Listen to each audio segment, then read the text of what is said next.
안녕하세요. 2021년 주민주도의 좋은 마을 만들기 공모사업에 선정되신 여러분들 진심으로 축하드립니다. 올해 사업비 교부에 앞서 보조금 집행 기준에 대해 설명드리려고 합니다. 우리들의 소중한 예산을 지원을 받는 사업이니만큼 올바른 보조금 집행을 위해 집중해서 시청해주세요. 2021년 공모사업 꼭 기억해야 할 7가지 단어. 올해부터 사후보고, 자부담 정산, 사업소득 원천징수, 내부거래 금지, 단순 인건비, 온라인 강사 수당, 캐시백 포인트에 대한 사항이 변경되었습니다. 변경사항을 숙지하시어 올해 정산 시 착오 없으시길 바라겠습니다.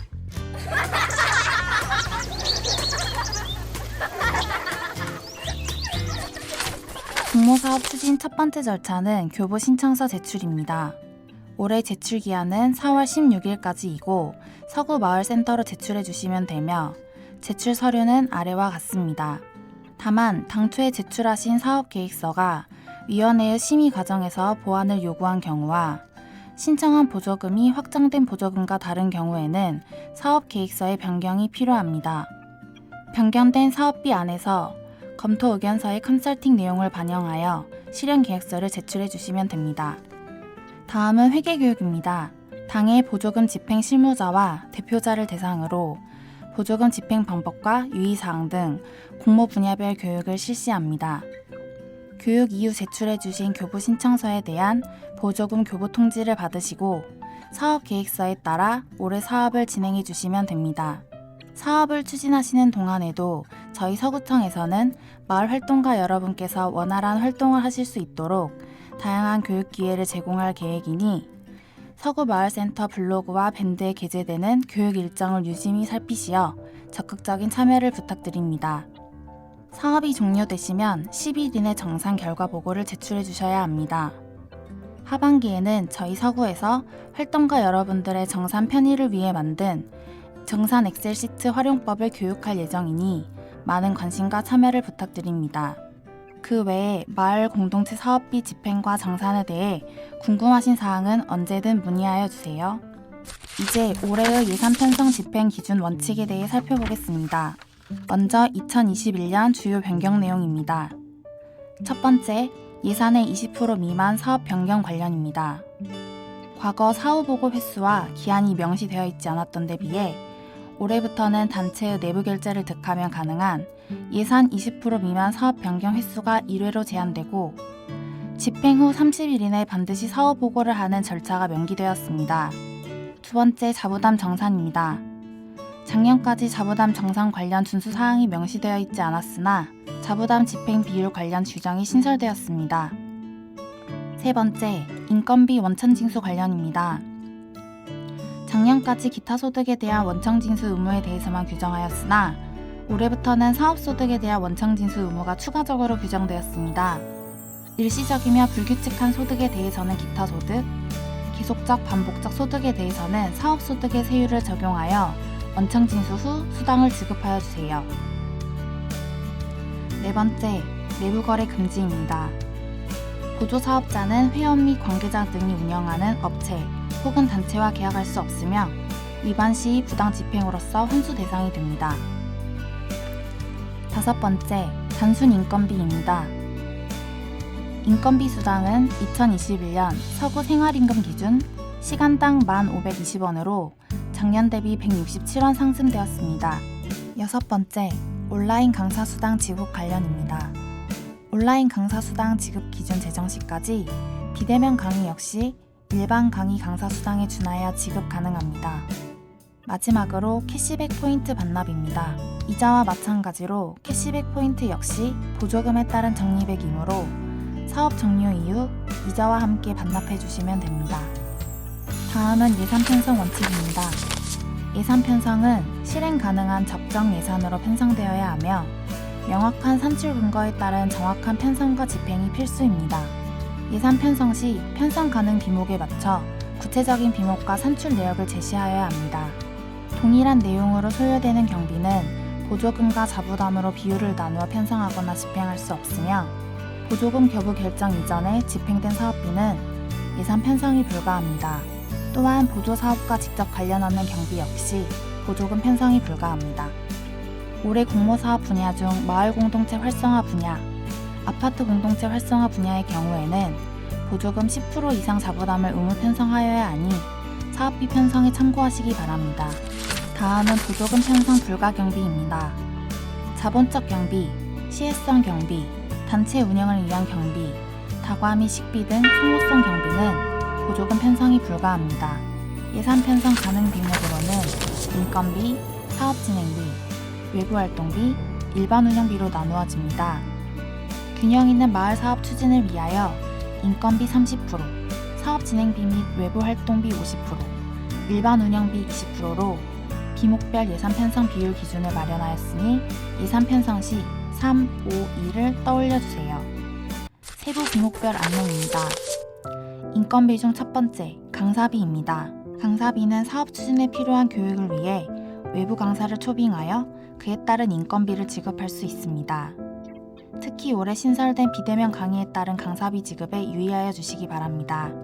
비대면 온라인 강의 경우에도 강사 수당은 일반 강의 수당과 동일하며 초상권, 저작권, 재송출 등에 대한 사항은 강사와의 사전 협의가 필요합니다. 두 번째는 단순 인건비입니다. 사업 추진을 위해 일시적으로 고용한 임시 근로자에게 지급되며 시간당 서구 생활 임금인 1,520원이 지급됩니다. 1일당 4시간 이내, 주 15시간, 월 60시간 이상은 지급이 불가합니다.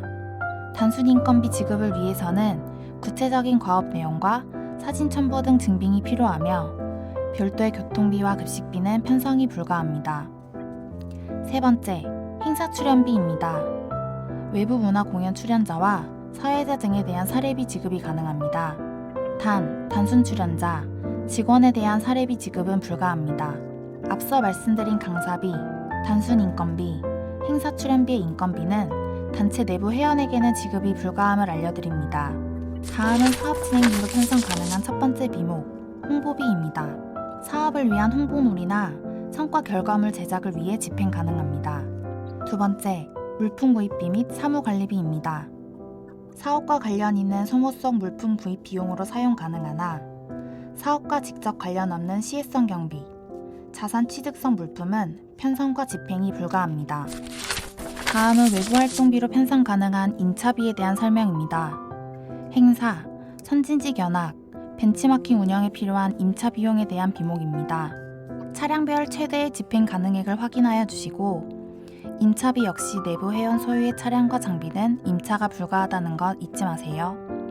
두 번째, 체험활동비입니다. 체험활동에 소요되는 비용을 편성할 수 있으며 체험활동비 집행을 위해서는 체험활동 참여자 명단과 서명부가 반드시 첨부되어야 합니다. 숙박료 상한 기준도 확인하여 주세요. 다음은 일반 운영비에 포함되는 다과비와 식비에 대해 설명드리겠습니다. 식비는 1인 1식 8,000원 이내이며 다과비는 1인 4,000원 이내, 다과비와 식비 동시 집행에도 1인 한도 8,000원 이내입니다. 또한 1일 1인에게 지출될 수 있는 다과비와 식비 총액은 24,000원 이내입니다. 식비, 다과비 동시 집행 한도에 유의하시기 바랍니다. 다과비와 식비는 전체 사업비의 20% 이내에서 편성이 가능하고 초과분은 자부담에서 편성하여 집행하시면 됩니다. 식비와 다과비 집행 시 체험활동비와 마찬가지로 참석자 서명부 첨부는 필수입니다. 다음 식비 및 다과비 집행의 사례별 예시를 확인하시어 적정 식비와 다과비를 집행하여 주시기 바랍니다. 다음은 예산 편성 참고사항입니다. 직접 사업에 관련 없는 경비, 과다 예상된 경비 등은 보조금 교부 결정 전에 조정될 수 있습니다. 또한 공동체의 성과는 공익적 목적으로만 사용되어야 하며 내부 회원이 운영하는 업체 등 내부 거래는 금지됩니다. 위반 사항 적발 시 환수 조치됨을 위의하여 주세요. 다음은 보조금 회계 처리 기준입니다. 보조금 집행은 사업계획서상 사업비 집행 계획에 의해 집행되어야 하며 사업계획의 변경이 필요한 경우 사전 승인을 받는 것이 원칙입니다. 단 총 사업비 20% 미만의 경미한 사항의 경우 1회에 한하여 내부 변경 후 집행 가능하나 이 경우에도 30일 이내 사후 보고가 반드시 필요합니다. 작년과 달라진 점 유의하시기 바랍니다. 자부담으로 편성된 사업 예산을 보조금으로 변경하는 것 또한 불가하며 자부담 예산 역시 보조금 집행 기준과 동일합니다.